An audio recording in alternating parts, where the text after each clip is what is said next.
Tu cuerpo habla porque tu historia importa. Queremos hacer colectiva la experiencia y conectar. Porque tu vivencia es la de otro y merece ser escuchada. Somos dos nutriólogas que queremos brindar el espacio a todo eso que vemos, pero no escuchamos. Porque eres más que un cuerpo. Yo soy Carla.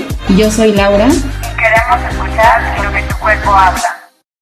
Hola, buen día a todos. Muchísimas gracias por escucharnos de nuevo. El día de hoy estoy súper agradecida con nuestra invitada. Creo que Carla ahorita les platicará su punto de vista, pero que seguramente está muy emocionada porque es una conocida suya. Pero bueno, estoy muy agradecida y emocionada porque aparte descubrimos que ella estudia actualmente en la misma escuela que yo estudié. Entonces, estropeando un poquito la introducción, ella es estudiante de nutrición y nos va a contar su perspectiva y su camino de la recuperación de un trastorno de la conducta alimentaria mientras estudiaba nutrición. Entonces, y cabe aclarar que en una escuela súper clínica que a veces puede llegar a ser un poquito más difícil.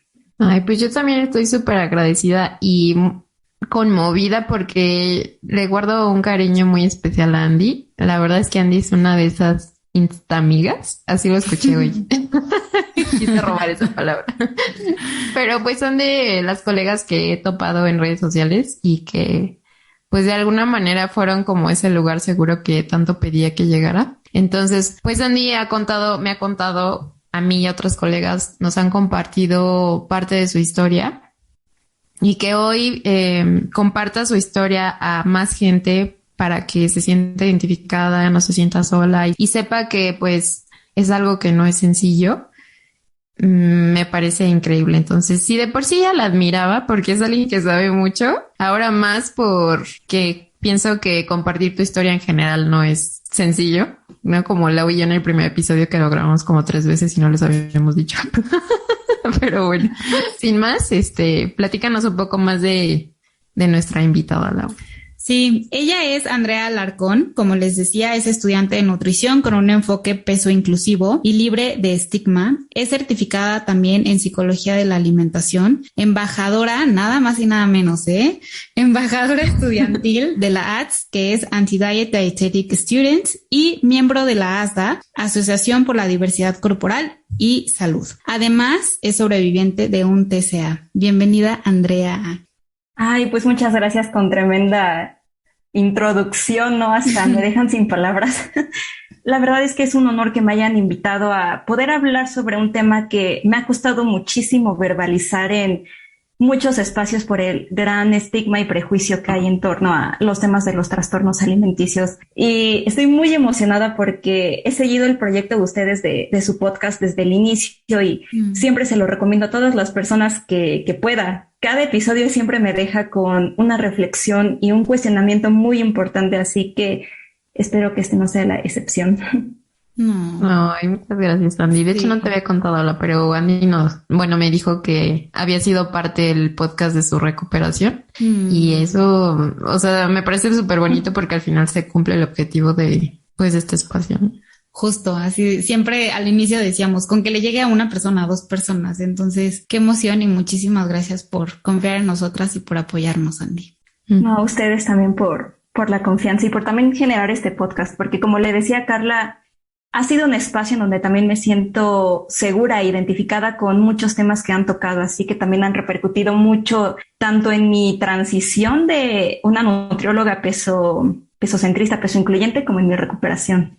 Y que seguro hoy no creo que sea la excepción. Justo en uno de los capítulos mencionábamos que debería de haber como un matiz o un tamiz, o algún filtro de trastornos de la conducta alimentaria dentro de la carrera de nutrición. Entonces, creo que seguro vas a resonar con muchas personas. Ay, pues eso espero.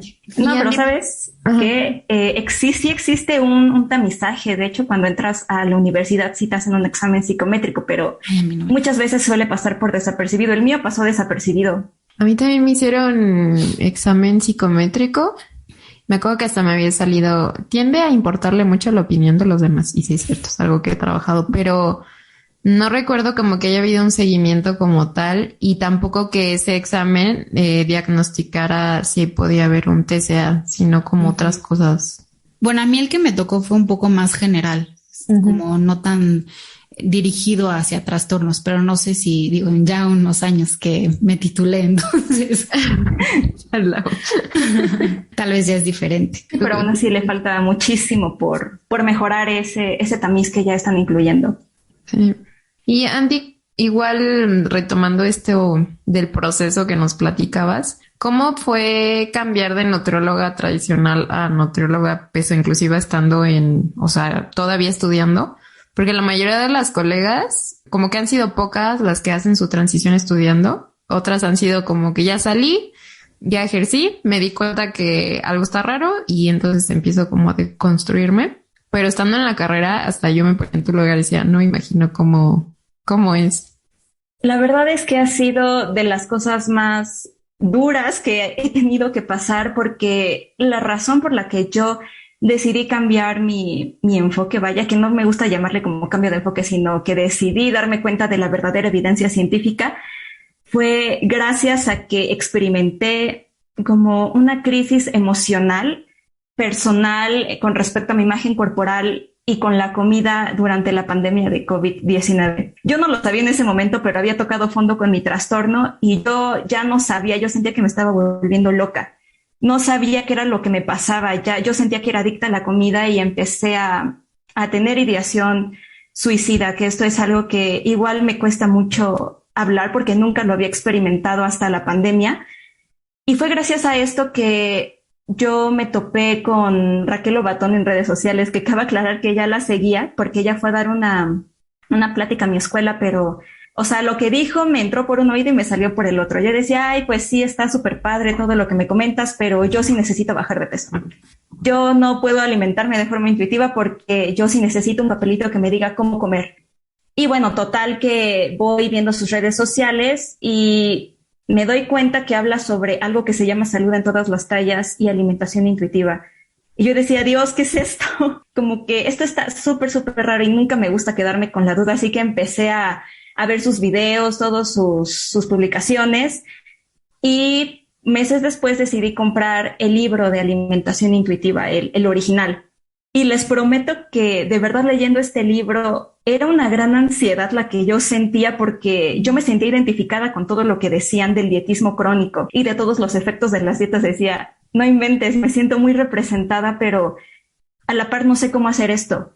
Y este libro fue un gran parteaguas que hizo darme cuenta que mi trastorno que me habían diagnosticado hace muchos años, en verdad sí era cierto, porque yo nunca me creí enferma. Yo pensaba que pues la gente estaba exagerando y que solo estaba baja de peso, pero realmente sí tenía un problema. Y también me di cuenta que no estaba al 100% recuperada, que aún yo seguía divagando en la pseudo recuperación. Y también fue un momento de mucho enojo y mucha tristeza, porque me di cuenta que la carrera que yo elegí, que tanto a todo mundo yo le decía que la había elegido por pasión, realmente yo la elegí por mi trastorno alimenticio. O sea, realmente me sinceré conmigo misma y me di cuenta que no era algo que me apasionara tanto, que realmente fue gracias a mi trastorno para poder mantener todas mis conductas rígidas con la alimentación. Y estaba muy enojada, dije, maldita carrera, ¿por qué existe? O sea, ¿en qué momento a alguien se le ocurrió diseñar esta carrera? Solamente hago más daño que bien, ya no sé qué estoy haciendo, y de verdad pensé en abandonar la carrera. Pero no sé si esto es algo bueno o malo, pero soy una persona como muy obsesiva hasta cierto punto y dije, no, si ya inicié lo tengo que acabar. Algo debe de haber, algo podré hacer. Y pues seguí leyendo y me encontré con que sí puede haber otra nutrición, otra forma de ver la nutrición. Y bueno, para esto yo había cerrado mis redes sociales porque ya tenía una cuenta en Instagram, pero obviamente súper pesocentrista. Y al cabo de que yo fui leyendo a distintas autoras como Aubrey Gordon, Christy Harrison, entre muchas otras más, pues decidí compartir toda esta información que iba teniendo en mi cabeza en redes sociales. Y hay dos cosas con las que me topé con esta parte de las redes sociales. La primera es que muchos de mis compañeros y compañeras de la carrera empezaron por mensaje privado a mandarme todos sus testimonios de cómo también ellos alzaban su mano diciendo, yo también tengo una mala relación con mi cuerpo y con la comida y también me pasa esto y lo que subes me está ayudando demasiado. Y ahí fue cuando reforcé más esta idea de maldita carrera. ¿Para qué no lo sabía, Andy? Estoy impresionada con eso. Sí, y también otras personas que llegaban y se acercaban a preguntarme, oye, ¿por qué dices que el peso no importa o que quieren de verdad genuinamente saber más? Creo que estoy en una generación donde estamos en muchísima deconstrucción, pero hay otra cosa de la que también me ayudó muchísimo las redes sociales, y es que gracias a las redes sociales pues encontré a Carlita y también a esta Fátima que ya le invitaron en su podcast y a otra gran nutrióloga que espero que algún día también la entrevisten. Y ellas también fueron un gran parteaguas para, sobre todo, mi recuperación en el trastorno y para sentirme acompañada y sostenida, porque nadie en mi escuela hablaba de estos temas. Yo empecé a experimentar muchísima ansiedad y ataques de pánico cuando estaba en las clases en línea realmente, porque sentía mucho miedo a que la gente juzgara mi forma de pensar como si fuera algo malo y como si yo estuviera glorificando la, entre comillas, obesidad. Oye, Andy, ¿y de qué fue como que este golpe de conciencia y de cuando uno empieza a no autoengañarse a que encontraras este espacio seguro, como cuánto tiempo pasó? A que yo encontrara el espacio seguro pasó como medio año, yo creo. Porque sí es bien difícil hacerlo solo. Sí, de verdad, porque yo le contaba a mis amigas, pero obviamente ellas en primera no querían saber nada de estos temas y tampoco me entendían, y yo trataba de imponerles todo mi dogma a ellas, como no, tú estás mal por lo que dices y yo estoy bien, o sea, sin querer queriendo yo también estaba generando esta dicotomía, yo estoy bien y tú estás mal, ¿no? Pero igual ellas hasta cierto punto me apoyaron. Mi novio igual fue un gran pilar que tampoco quería saber nada de esto, pero yo todos los días lo acosaba. Y aún así yo necesitaba de alguien que me guiara. Y a pesar de que yo tomé consulta de nutrición con esta Raquel Lobatón, no era suficiente para mí. Necesitaba que de forma constante alguien me estuviera apoyando. Y aquí fue donde les digo, las encontré a Carla, a Fátima y a esta otra colega, que ellas me ayudaron mucho en este proceso y me di cuenta de lo importante que es generar comunidad. Básicamente es muy revolucionario el sentirte que formas parte de algo. Sí, que hablas con alguien que de verdad te está entendiendo, como que habla el mismo idioma. Sí, totalmente. Oye, Andy, y me quedé con la duda de ¿qué pasó o si pudiste crear esta comunidad con los estudiantes que empezaron a contactarte y a decir, yo también, o sea, me resuena, yo también estoy pasando por lo mismo? Y antes de que nos cuentes eso, nada más, qué fuerte que siempre que escucho el testimonio de alguien, siempre hay gente alrededor que le resuena. O sea, es impresionante cómo es tan real, ¿no? O sea, como que sí pasa, de que sí, créanos, sí pasa, de que siempre hay alguien que dice, claro, esto me hace totalmente sentido, pero cuéntanos qué pasa con esta comunidad de alumnos. La verdad es que no puedo decir que yo haya generado una comunidad, más bien creo que ellos encontraron como un espacio seguro dentro de mis redes sociales donde podían escribirme todo el tiempo, inclusive en clases que me decían, oye, siento que esta maestra es muy detonante y me está dando miedo lo que me dice. Creo que más bien yo funjo como un soporte, pero de forma individual para mis compañeros o mis compañeras, más que como una comunidad, que eso estaría increíble ahorita que lo dices. Es buena idea. Ya te pusimos otra chamba. No es cierto.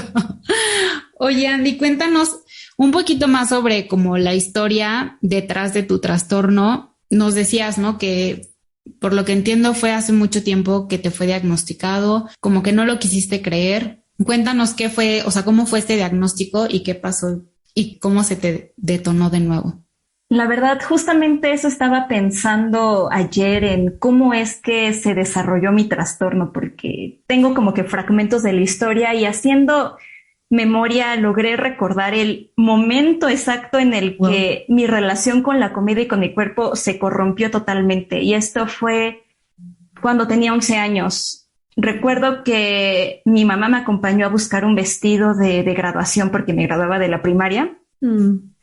Y en una tienda yo vi en el aparador un vestido que me fascinó, era, hasta me acuerdo, era color ocre, así strapless y súper pegado. Y dije, yo quiero ese, ya no necesito buscar otro, yo quiero ese vestido. Y mi mamá me dijo, pues pruébatelo porque qué tal si no te queda. Y le dije, bueno, me lo pruebo y en el momento en el que yo me veo en el espejo con el vestido, me empiezan a inundar muchos sentimientos de vergüenza, de miedo hacia mi cuerpo y me empezaron también a caer como en efecto dominó todos los comentarios que desde chiquita yo había recibido sobre mi cuerpo y lo que comía, porque de chiquita yo tenía un cuerpo grande, yo no era una niña delgada, yo sí tenía hasta cierto punto un cuerpo grande. Y empecé a recordar comentarios como los de una maestra de jazz que a los 8 años me dijo, mientras me tocaba la panza, que las niñas bonitas no tenían panza, que si yo quería ser una niña bonita tenía que meter la panza. Y desde ese entonces yo aprendí a asumir la panza. También me empecé a recordar que yo amaba hacer natación, era como que mi deporte favorito era toda mi vida la natación y hasta ya estaba entrenando como para hacer como pequeñas competencias, pero llega mi familia bien intencionada, por supuesto, a decirme que ya le baje la intensidad con la que hago natación porque al ritmo al que voy me va a crecer, se me va a ensanchar toda la espalda y voy a parecer hombre, ¿no? Esto más bien son muchísimos prejuicios, así que yo dejé de hacer natación. También me vino a la mente el bariatra con el que iba mi mamá desde que yo tenía 2 años y al cual yo la acompañaba, que le dijo una vez que a mí me iba a dar diabetes por lo que estaba comiendo y por cómo era mi cuerpo. Y que me hizo exámenes de sangre y que obviamente no vio nada, pero mis papás me quitaron los jugos a tan corta edad. También recordé como una tía me dijo igual, creo que fue a los 8 años, que si no veía lo gorda que ya estaba, que dejara de comer.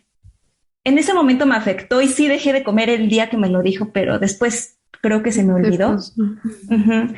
Y también algo que me pegó muchísimo fue comentarios de compañeros, no hacia mi cuerpo como tal, sino a mi físico, porque yo nunca me sentí representada en los medios. Yo no tengo la nariz derecha como muchos y me hacían burla porque mi nariz estaba chueca. Así que yo siempre trataba de ocultarla. Me llegaban también esos pensamientos y encima yo ya empezaba a leer revistas y solamente veía representación de mujeres con cuerpos hegemónicos. Y yo decía, bueno, pues no puedo cambiar mi color de piel, ni mi color de ojos, ni de cabello, y tampoco de mi busto, porque me sentía yo muy, muy plana. Y las fotos que yo veía eran de mujeres con muchísimo busto.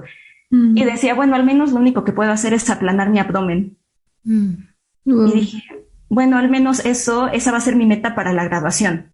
Y no me compré el vestido y me tuve que comprar otro vestido que no me gustó, pero que ocultaba como mi panza. No me sentía feliz, de hecho hasta me veía muy aseñorada. Pero fue justamente ese momento que hizo que yo restringiera posteriormente y que esa restricción detonara mi trastorno de la conducta alimentaria. Y fue así de... quito un grupo de alimentos, quito otro grupo de alimentos y para cuando no te diste cuenta ya era muy restrictivo lo que comías, o sea, muy poquito lo que comías. Fue extraño porque después de eso recuerdo que yo estaba en una aplicación que se llama We Heart It, no sé si sigue existiendo, y pues yo estaba buscando fotos de mujeres como delgadas, como para inspirarme a llegar a mi meta, y me topé con una imagen que decía... creo que era de un reto, pero de eso no estoy segura. Creo que sí era un reto y decía que si querías aplanar tu abdomen tenías que quitarte un cierto grupo de alimentos, ¿no? Y venía la lista. Así que lo que hice fue hacer un calendario con puros post-its y lo pegué en mi armario. Y a la par dije, bueno, pues necesito hacer ejercicio, ¿no? Así que busqué a una youtuber que ahorita es muy famosa en el mundo de pilates y del fitness y empecé a seguir su calendario para hacer pilates. Y yo iba tachando los días que pasaban sin comer ciertos alimentos, ¿no? Y pues llega el último día de como reto, pero sinceramente no recuerdo si tuve un atracón, una sobreingesta o algo por el estilo, pero lo que sí recuerdo es que me generó mucha sensación de satisfacción el empezar a restringir la comida y manipular mi cuerpo. Que de ahí fue cuando ya empecé a tener muchas conductas desordenadas y ahí sí fue poco a poco, que me empecé a quitar grupos de alimento, pero primero fueron como, bueno, pues me quito un pedacito de la tortilla, luego un pedacito de la carne y empezaba a picar la comida en pedacitos muy, muy chiquitos, a esconderlos, tiraba comida, ya empezaba a hacer ejercicio de forma más minuciosa y rigurosa. Algo que también empecé a hacer, que eso creo que no se lo conté a nadie, es que como yo quería tener la cintura súper, súper diminuta, me compré un corset. Y ese corset lo usé como por 3 años, con el cual hacía ejercicio y hacía toda mi vida con ese corset. Literalmente solo me lo quitaba para bañarme y para dormirme. Uf. Sí, eso creo que fue la parte más dura que recuerdo. Igual fue de los 11 a los 13. Esto que les cuento es de los 11 a los 12, o sea, todo eso pasó en un año. Wow. Pero ahí todavía mi salud no se veía tan deteriorada. Cuando se empezó a ir en picada todo, mi trastorno fue a los 13. Porque a los 13 empecé a sentir mucha curiosidad por la información nutrimental de la comida, por esta parte de comer saludable. Y yo no le dije a mi mamá porque ella pensaba que hacer dietas e ir al nutriólogo era para gente enferma y que hacer dietas era malo. Debí de haberle hecho caso. Pero recuerdo que encontré en YouTube igual a una nutrióloga que ahorita es sumamente famosa por todo lo de sus retos de clean eating y de jugos como estilo detox. Y tenía videos que hablaban sobre cómo leer las etiquetas, cómo bajar de peso y todo este tipo de cosas, qué comer en en un restaurante, qué comprar o qué no comprar en el súper. Y yo los empecé a seguir y para esta edad de los 13 me volví una experta en lectura de etiquetas y en el conteo de calorías, que al punto en que al inicio yo sí usaba una aplicación para contar calorías y la dejé de ocupar porque me había aprendido todos los alimentos en mi cabeza de los que solía comer. Y también empecé a aislar más. De hecho, ya para mí no era suficiente hacer pilates. Empecé a querer buscar actividades que quemaran más calorías o más energía, como, no sé, entrenamiento de alto impacto, todo este tipo de cosas, CrossFit, inclusive spinning. Y también recuerdo que cuando iba yo a comer con la familia, no importándome si todos ya habían terminado de comer, lo que sea que estuviera pasando, yo terminaba de comer y me tenía que ir a buscar un cuarto para hacer ejercicio. Independientemente de si yo pensaba hacer más tarde ejercicio o de si ya había hecho ejercicio. Y como les digo que aquí empecé ya con estos comportamientos de ortorexia, ahora sí mi salud se vino en picada, desarrollé amenorrea, tuve una depresión muscular impresionante, me empezó a caer el cabello horrible que hasta yo pensé que me iba a dar alopecia o algo por el estilo. También se me empezaron a notar más como ciertas estructuras óseas. También recuerdo que me salían moretones con gran facilidad. Tiro por viaje me esguinzaba cualquier parte del cuerpo de la cantidad tan exhaustiva que hacía de ejercicio. Y un día recuerdo que esto fue como el punto de quiebre. Yo estaba haciendo ejercicio en mi cuarto y mi mamá entra y al momento de verme yo estaba haciendo creo que un abdominal.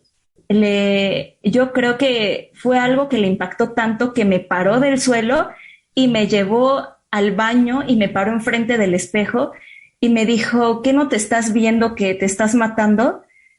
O sea, ya estás a punto de morirte, necesitas comer más. Y me enseñó, mira, tienes muchas ojeras, ya todos los pómulos se te salen, todos los huesos de la clavícula se te están botando, también los huesos de las crestas ilíacas se te están saliendo. Y creo que lo que más me impactó fue cuando me enseñó mi espalda. Yo tenía toda la espalda morada, toda la parte de la columna morada y me dolía mucho si me tocaban de tantas abdominales que yo hacía.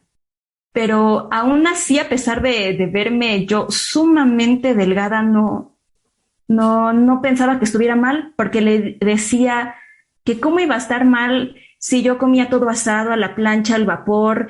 Yo cuidaba los productos que comía, me fijaba en las etiquetas, hacía ejercicio, porque eso iba a estar mal, que mejor ella cuidara su alimentación.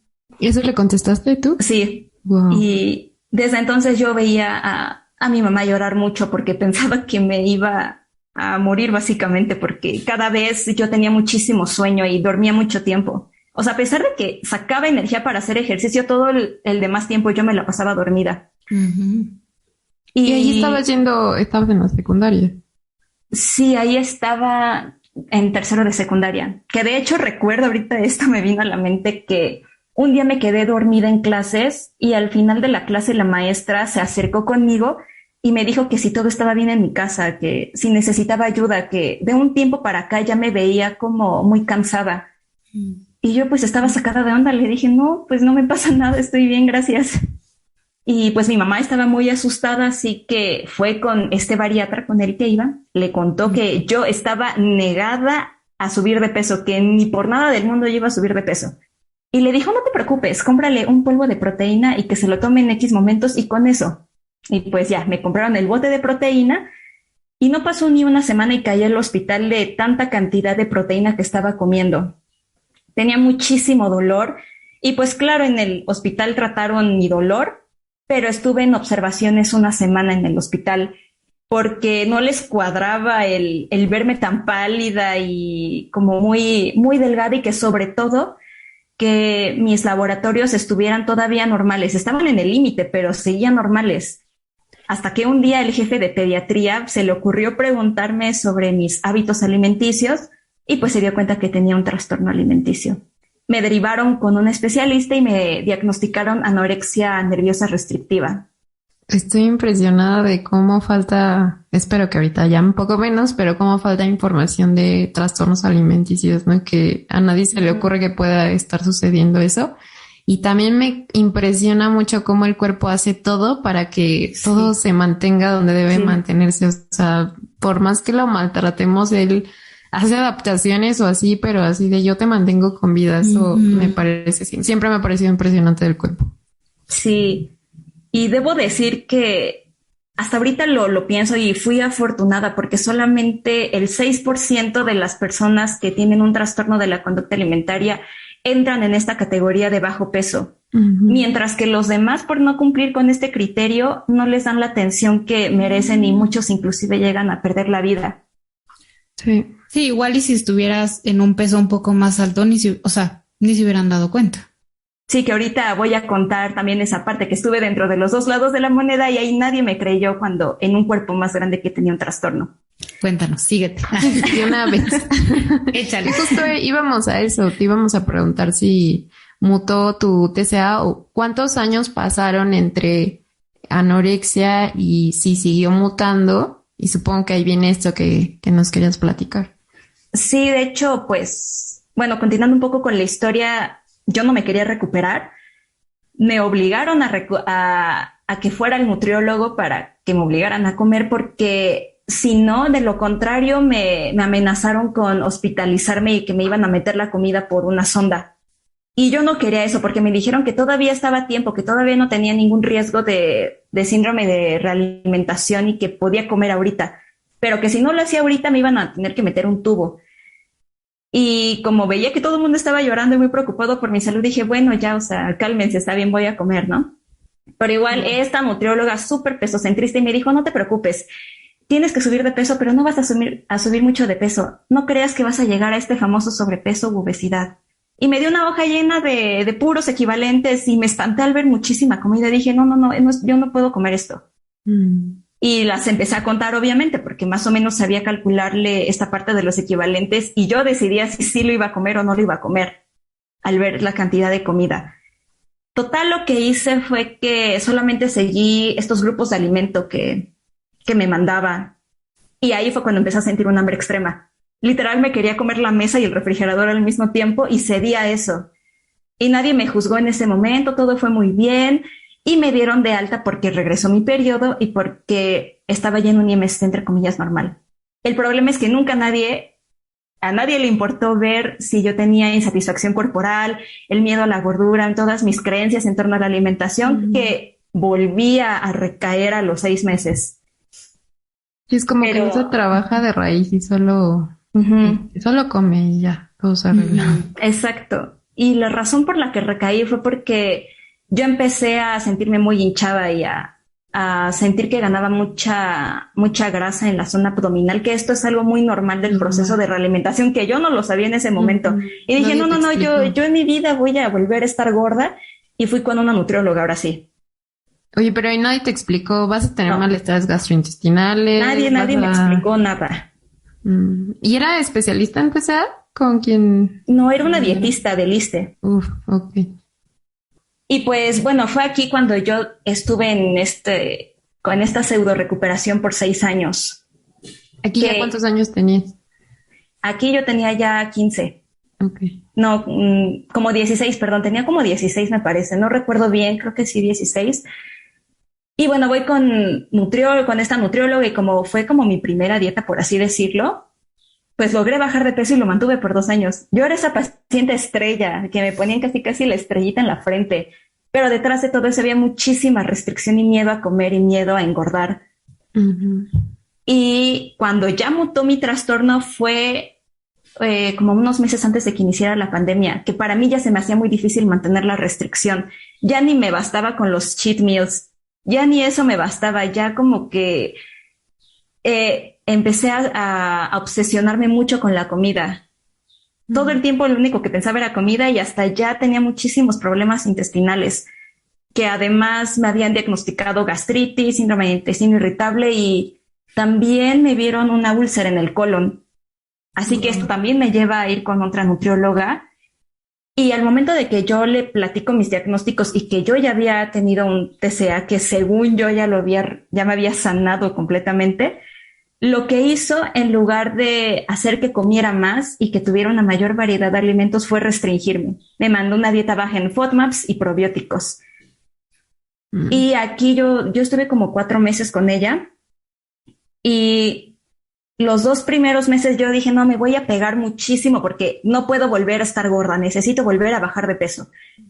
Y por primera vez me topo con las palabras de sobrepeso y de obesidad, porque me dijo, es que estoy muy preocupada porque no has bajado nada de peso en estas sesiones y tu porcentaje de grasa es de obesidad y tu IMC es de sobrepeso.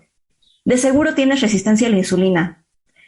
Y escuchar ese diagnóstico hizo tanto las palabras de sobrepeso, obesidad y resistencia a la insulina hicieron que todo mutara y que empezara a tener atracones. Y estos atracones los tuve como por, ¿qué será? 5 meses. Y encima tuve que ir con un dermatólogo en esos momentos porque me había salido una mancha. Y pues sí, salí de la consulta con tratamiento para mi mancha, pero también salí con diagnóstico de síndrome de ovario poliquístico por mi tamaño corporal.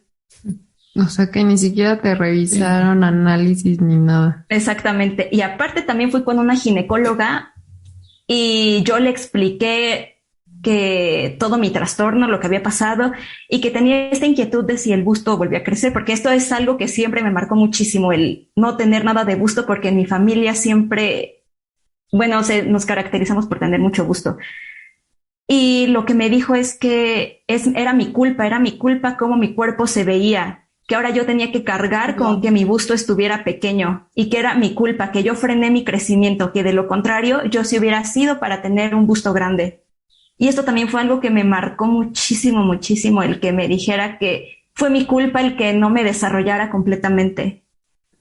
Ay, Andy, ¿cuánta violencia desde niña? O sea, recibiste muchos mensajes de violencia.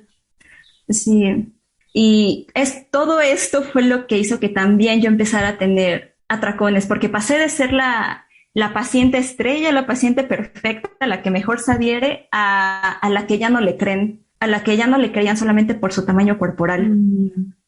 Y dejé de ir con esta nutrióloga porque me sentía muy mal por este diagnóstico de resistencia a la insulina.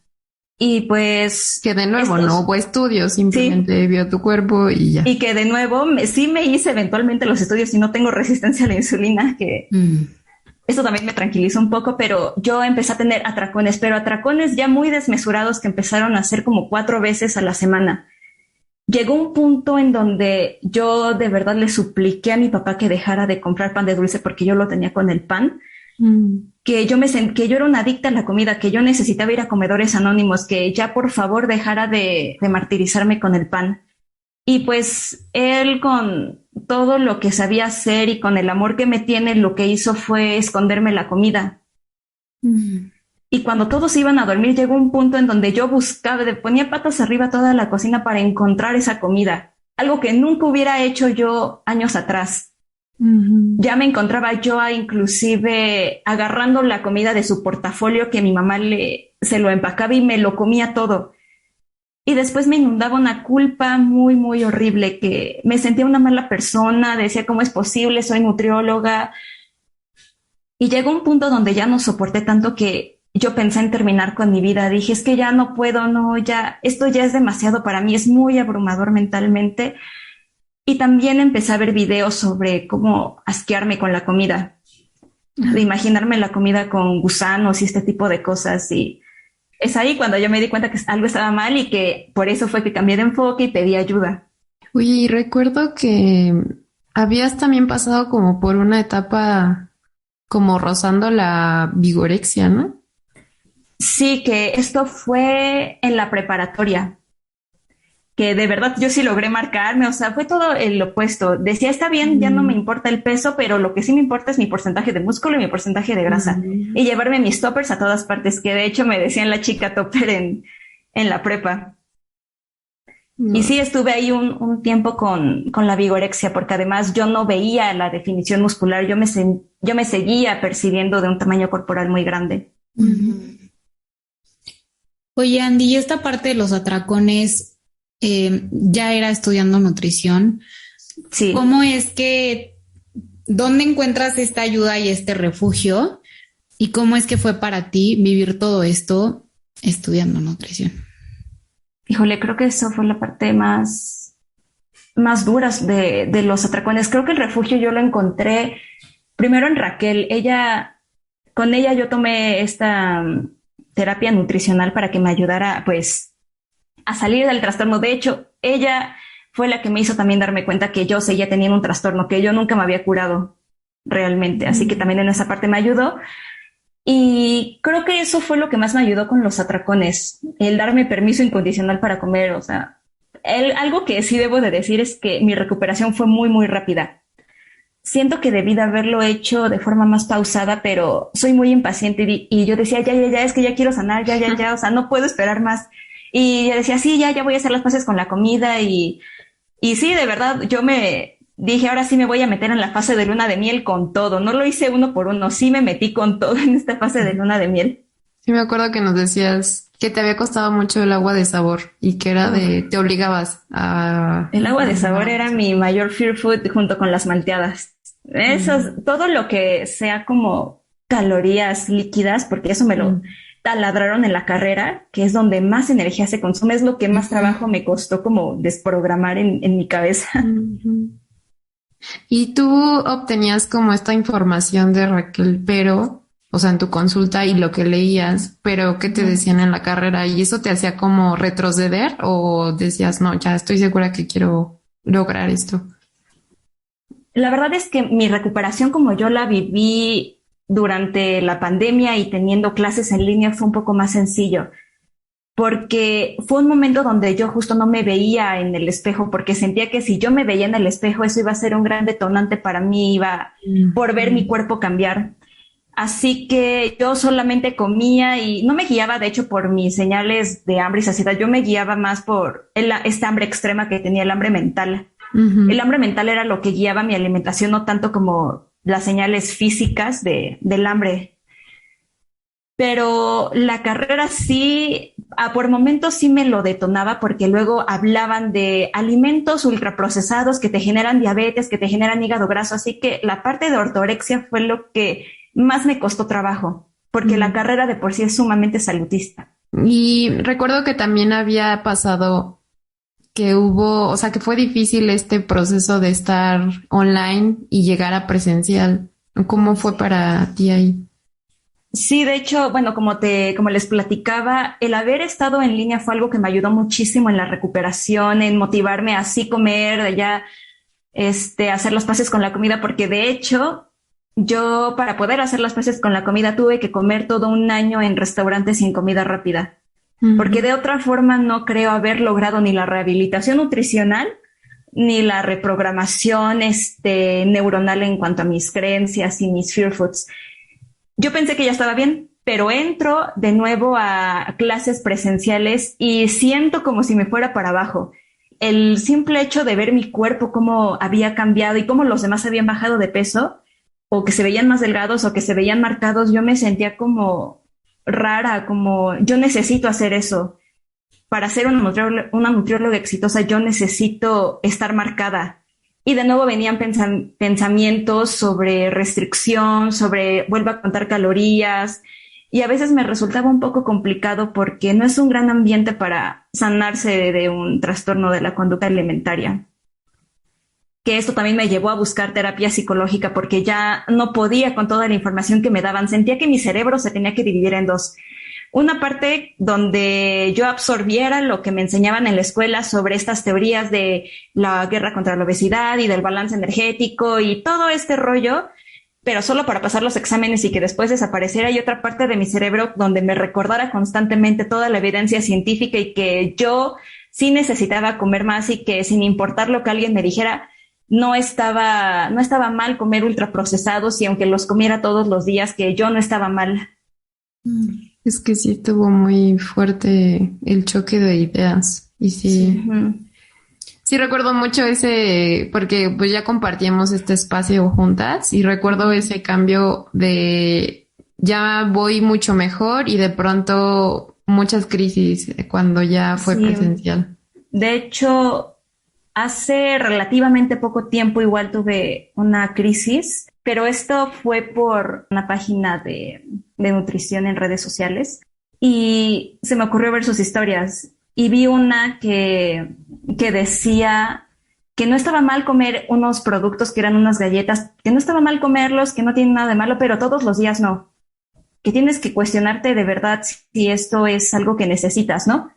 Y el ver eso hizo que se vinieran a mi mente todas las comidas que había yo comido ese día, como rayos, ya comí todo esto, comí aquello, y me encontraba en el súper, cuando me acordé de esto, con una dona. Y de verdad entré en llanto en el súper al ver una dona, que ya no sabía si comprarla, si dejarla, que eventualmente terminé llevándomela, pero de nuevo era como rayos, otra vez volví a caer en esta trampa de la privación y en toda esta parte del nutricionismo. Es que sí está muy caro. Qué fuerte, Andy. Justo cuando hace ratito que platicábamos antes de empezar a grabar, me puse a pensar mucho, ¿no? Como, ay, sí, qué padre, qué bonita escuela. Pero como te decía, no me imagino, o sea, qué bonito para mí porque yo tenía otra mentalidad. Pero no me imagino ahorita con el conocimiento que tengo pues la mirada de la nutrición que tengo. No me imagino el choque tan fuerte. O sea, ahorita que decías, ¿no? Así de apréndete las cosas y estudia las cosas solo para cumplir y pasar el examen. Pero por otro lado es seguirte convenciendo y es ir contracorriente. Y me gustaría saber o que nos platicaras un poquito más si has logrado encontrar en alguna parte este apoyo o este refugio dentro de tu escuela y también que nos contaras un poquito más sobre la parte antropométrica, porque en nuestra escuela tenemos un requisito que es el último año antes de empezar el servicio social. O sea, no te puedes ir a servicio social hasta que no aprendas a medir la plicometría de las personas. Entonces, si quieres contarnos un poquito más de esto. Contestándote la primera pregunta, sí logré encontrar un espacio seguro, sobre todo en mi círculo pequeño de amigas, ya que, como les decía, todos los días yo las acosaba con todas mis creencias.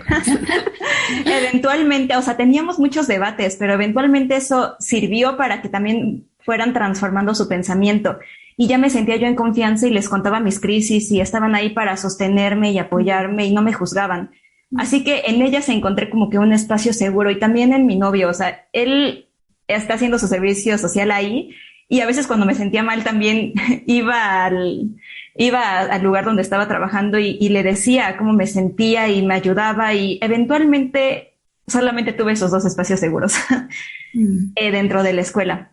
Y con esta parte de la antropometría fue algo que la verdad yo ya sabía desde hace tiempo que teníamos que aprender a medir pliegues, circunferencias y tomar el peso como requisito para titularnos, pero yo lo estaba posponiendo mucho, como que en mi imaginario decía, ojalá no lo hagan, ojalá no lo hagan. Y cuando ya se acercaba la fecha, la verdad es que yo estaba muy, muy nerviosa porque no quería que nadie viera mi cuerpo. porque yo pasé de ser una persona muy delgada a ya tener un cuerpo un poco más grande, si no un cuerpo gordo, pero al menos un cuerpo mediano, y donde todavía prevalecía mucha dismorfia corporal en mí, porque a veces la parte de la relación con el cuerpo es lo que tarda más como en sanarse o en reprogramarse, más que la relación con la comida. Y el que los demás sintieran mi cuerpo, tocaran ciertos pliegues y demás, me hacía sentir muy vulnerable. Así que, pues la escuela en ese sentido sí me apoyó, sí tuve el apoyo que necesitaba. Metí una carta para que me dieran permiso de que yo solamente midiera a las personas y que nadie pues me midiera a mí. Y mi maestro pues también en esto me apoyó y no dijo nada, simplemente hizo mucho énfasis en que a mí no me tenían que medir ni pesar ni nada. Yo solamente iba a medir a los demás.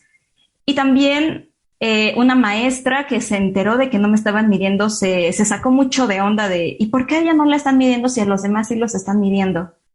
Y pues tuve que ir con esta maestra porque no quería que se hiciera como un escándalo y le expliqué la situación por la que estaba pasando. Pero al menos se quedó pensando y me dijo qué importante es no juzgar las elecciones de las personas porque no sabemos lo que están viviendo por atrás.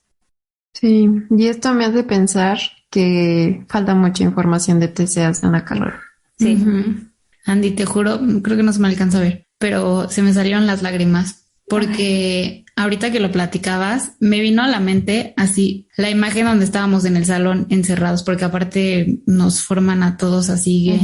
Y una chava de mi generación, y ella decía que no quería. Y no sabes el bullying que recibió y la presión que recibió por parte tanto de estudiantes como de maestros para que lo hiciera. Y solo pensaba en ella y dicen, no teníamos idea de lo que estábamos haciendo. Exacto, y qué doloroso, la verdad, que obliguen a una persona a hacer algo que también pueda atentar contra su salud mental. Sí, que no, y no sabremos qué le pasaba a ella, porque Exacto. como dice Andy, solo el 6% de las personas que tienen TCA tienen un IMC bajo. Entonces, exacto, y en lo personal, cuando yo más mal me sentí emocionalmente y que de verdad ya no quería seguir viviendo era cuando tenía un cuerpo más grande. Que yo contaba que tenía un trastorno y que me había dado cuenta que no había sanado, la gente no me creía. Me decía, pero si te ves sana, o sea, yo veo que comes. sí. Y yo como, pues sí, pero el hecho de... Solo te hacemos caso cuando tienes que estar hospitalizada y sí te creemos que estás enferma, pero si no, no. Exacto, y esto me lleva a un segundo punto, que es no puedes alcanzar la recuperación total bajo un enfoque o con un profesional de la salud que practica bajo un enfoque pesocéntrico. Necesita ser bajo un enfoque peso inclusivo para permitir la restauración completa de tu peso, que muchas veces va más allá de lo que dicta el índice de masa corporal, ¿no? Andy, ¿qué le dirías o qué te hubiera gustado recibir o de parte de tus maestros y compañeros? ¿Cómo te hubiera gustado esto? Creo que lo que más me hubiera gustado es que no emitieran juicios sobre el físico, la forma de comer y que, sobre todo eso, que no avergonzaran las formas en que uno llega a comer. Porque como decía, yo tuve que comer todo un año comida rápida y pida para poder sanar mi relación con la comida, pero me hacían sentir como si yo estuviera haciendo un pecado por hacer eso, como si mi salud ya se fuera al piso por hacer eso, como si ya me fuera a dar diabetes o hígado graso. Creo que eso es lo que pido más, que haya mucha actualización, mucha empatía, pero de verdad empatía. Sí, no es genuinamente desde el corazón de verdad Exacto. quiero crear un espacio seguro que a lo mejor no has encontrado en otro lugar, ¿no? Exacto, y que también dejen de hablar tanto sobre la obesidad, entre comillas, porque yo recuerdo que cada clase, en verdad, en cada materia es hablar sobre el abordaje de la obesidad o cómo las personas con supuesta obesidad y sobrepeso, cuánto dinero les cuesta al gobierno y después hablar de trastornos alimenticios y es como, no entiendo qué está pasando. O sea, primero, o sea, a unas personas que son delgadas y que tienen conductas de riesgo, ellas sí están enfermas, pero las personas gordas que tienen las mismas conductas deben de ser glorificadas y normalizadas. O sea, es algo que todavía no alcanzaba a entender. Sí, es de la frase de recomendamos... Deb Burgard. ¿Cómo? Creo que la frase es de Deb Burgard, me parece. ¿Puedes compartirnos la frase? Híjole, no la recuerdo, pero creo que es prescribimos lo que en personas delgadas vemos como conductas de riesgo en personas con cuerpos grandes. Eso. Algo por ahí, por el estilo iba. Oye, Andy, ¿qué le dirías a alguien que nos podría estar escuchando y que está pasando por lo que tú pasaste? Creo que podría decir varias cosas. La primera es que no se esperen a estar lo suficientemente enfermo o enferma, porque para los ojos de un TCA puede que nunca nos lleguemos a percibir lo suficientemente enfermos. Y que si sienten que tienen una relación tormentosa con el cuerpo o con la comida, que busquen ayuda. No es necesario que cumplan con una etiqueta en específico de un trastorno para poder recibir ayuda. Sobre todo porque quienes trabajamos en esta área de los trastornos alimenticios trabajamos con síntomas, no con las etiquetas. Uh-huh. Y una última cosa que también diría es que lo hablen. Pues los trastornos de la conducta alimentaria suelen vivirse en solitario porque nos avergüenza platicarlo con otros por el estigma y la desinformación que existe en torno a ellos. Uh-huh. Por lo que se vuelve muy necesario que más personas salgamos del closet de los TCA uh-huh. y empecemos a platicar nuestras experiencias en espacios como este, porque no es justo que día con día, de la mano de profesionales de la salud, intentemos recuperarnos en una sociedad tan saludista y tan gordofóbica que no solo hace que sea más difícil la recuperación, sino que llegue a invalidar y a normalizar también nuestras experiencias. Así que necesitamos que tanto en consultorios médicos, en aulas y en otros espacios, que se nos brinde un espacio seguro y sobre todo que se deje de juzgar nuestros cuerpos y la forma en que comemos para permitirnos sanar verdaderamente. Es como todo lo que genera la sociedad al final, o sea, los TCAs no existirían si la sociedad no tuviera estos patrones de estándares de belleza, gordofobia, saludismo. Sí, claro. Pero no, o sea, pero les incomoda saber qué pasa esto de los TCAs. Entonces es como, yo estoy padeciendo esto de mi TCA, pero no te debo de incomodar con mis cosas cuando al final es un producto de la sociedad en la que vivimos. Entonces creo que sí es muy importante esto de no tienes por qué tener vergüenza si estás pasando por eso.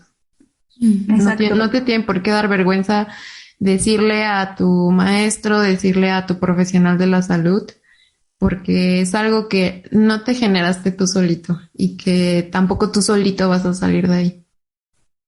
Exacto. Que es un gran mito, ¿no? Que es como si se piensa mucho que lo eligen, ¿no? Uh-huh. O que es un capricho, ¿no? Uh-huh. Que es para llamar la atención. Eso es lo que siempre me decían. O que es una etapa de la adolescencia. Sí, que ya se le va a pasar. Sí. Uh-huh. Ay, Andy, ojalá que tu experiencia haya movido, le haya abierto un poquito los ojos a una o dos personas, ya sea compañeros o profesores. Y de nuevo, todavía no acabamos, pero agradecerte el abrirte, el ser tan vulnerable y sobre todo la admiración que te tengo ahora más por la revolución que estás generando. Sí. Te digo, yo no me imagino, yo no hubiera tenido los huevos. No, ovarios. Los ovarios. De hacer todo eso en la escuela. Ay, pues muchas gracias. No ha sido algo sencillo, pero pues espero haber contribuido con un granito de arena, aunque sea. Igual en esa escuela. Uh-huh. Y antes de que te nos vayas, no te puedes ir sin contestarnos. Si hoy te hablara tu cuerpo, ¿qué te diría? Gracias. Me daría las gracias porque lo escuché, porque presté atención a todas las banderas rojas que me mostraba y porque lo estoy permitiendo ser y ocupar el espacio que merece. Me encanta. Yandy, pues yo también te admiro muchísimo. O sea, tanto personal como colega y como, repito de nuevo, que compartas tu historia y la dejes al alcance de otra persona que pueda sentirse identificada. Muchísimas, muchísimas gracias. Tenemos por ahí pensados otros temas para invitarte, así que no será la primera vez que estés aquí ni la única. No, por mí encantada. Como les digo, es un honor estar aquí, de verdad me siento muy halagada. Ay, qué linda. No, hombre, nosotras somos las halagadas. Uh-huh. Y pues antes de que te vayas, recuérdanos, compártenos tus redes sociales para alguien más que quiera ahí contactarte y a lo mejor otro colega que también se quiera conectar contigo por esto que recibiste cuando te abriste. Entonces, cuéntanos sobre tus redes sociales y dónde te podemos encontrar. Pues solamente ocupo Instagram por el momento y estoy como @nutrition.for.wellness. Lo dejaremos en las notas. Sí, es un poco largo. Creo que elegí un nombre un poco complicado. Pues nos vemos en el siguiente episodio. Bye.